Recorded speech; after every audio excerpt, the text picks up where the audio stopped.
শীতকালে ভাত অথবা রুটির সাথে এইভাবে শীতের সবজি দিয়ে মিক্স সবজি তড়কা বানিয়ে খেয়ে দেখতে পারো। খেতে কিন্তু অসম্ভব সুন্দর লাগে আর বানানো কিন্তু খুবই সোজা। তোমরা তোমাদের মতো সবজি নিতে পারো। আমি এখানে আমার পছন্দ অনুযায়ী সবজি নিয়ে নিয়েছি। আলু, গাজর, শিম, ফুলকপি, মটরশুঁটি, পটল, বিনস, কুঁদরি, বেগুন সমস্ত রকমের সবজি আমি এখানে নিয়ে নিয়েছি আমার পছন্দ অনুযায়ী। এরপর এটাতে জল দিয়ে পরিমাণ মতো নুন দিয়ে এটাকে সেদ্ধ করতে বসিয়ে দেব। এইভাবে মিক্স সবজি তড়কা বাড়িতে বানিয়ে দেখতে পারো। খেতে কিন্তু খুবই ভালো লাগে আর এটা খুব হেলদিও বটে। তো দেখো, এটা আমি সেদ্ধ করে নিয়েছি। এরপর খুন্তি দিয়ে এগুলোকে একটু চেপে দেব, চেপে চেপে এইভাবে কেটে দেব। এটা তোমরা রুটি, ভাত, পরোটা, লুচি সব কিছুর সাথেই কিন্তু খেতে পারো। খেতে কিন্তু বেশ ভালো লাগে।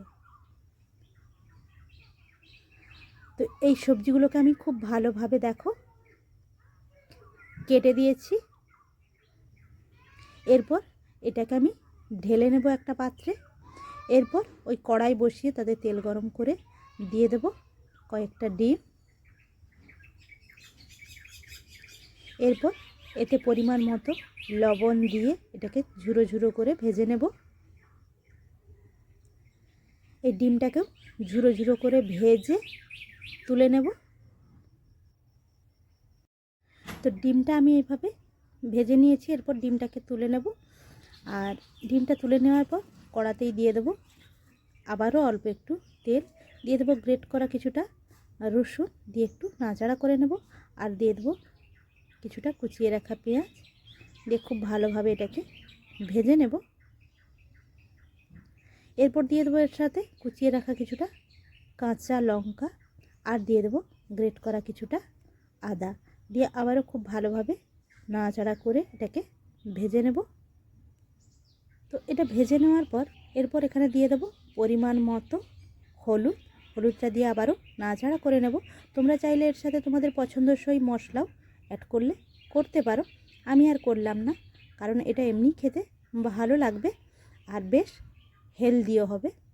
তো এটা ভেজে নেওয়ার পর এরপর দিয়ে দিলাম সেদ্ধ করে রাখা যে সবজিগুলো আমি ছিঁচে রেখেছিলাম সেটা দিয়ে দিলাম, দিয়ে নাড়াচাড়া করে নিলাম। এরপরে দিয়ে দিলাম পরিমাণ মতো নুন। সেদ্ধ করার সময় আমি কিন্তু নুনটা দিয়েছিলাম, নুনটা অবশ্যই দেখে দেবে। দিয়ে নাড়াচাড়া করে নিলাম। আচ্ছা, এখানে অল্প একটু মিষ্টি অ্যাড করে দিও। আমি এখানে স্বাদ ব্যালেন্সের জন্য মিষ্টিটা অ্যাড করেছিলাম, সেটা কিভাবে কাট হয়ে গেছে বুঝতে পারিনি।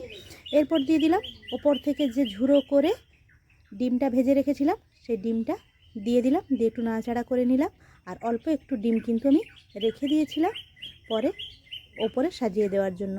এরপর দিয়ে দিলাম কুচিয়ে রাখা কিছুটা ধনেপাতা। তো মিক্স সবজি তড়কা কিন্তু আমার পরিবেশনের জন্য পুরোপুরি রেডি। এরপর একটা থালাতে সার্ভ করে তোমাদেরকে দেখাচ্ছি। তো বন্ধুরা, এইভাবে একবার মিক্স সবজি তড়কা শীতের সন্ধ্যায় বানিয়ে ফেলো ভাত অথবা রুটির সাথে। আর বাড়িতে বানালে কেমন হয়েছে আমাকে কমেন্ট করে জানিও। তো আজকের মতো এই পর্যন্ত, আবারও দেখা হবে অন্য কোনো দিন অন্য কোনো রেসিপির সাথে। আর ভিডিওটি যদি ভালো লাগে অবশ্যই like, comment, share and subscribe করে পাশে থেকে যেও। সবাই ভালো থেকো, সুস্থ থেকো। টাটা।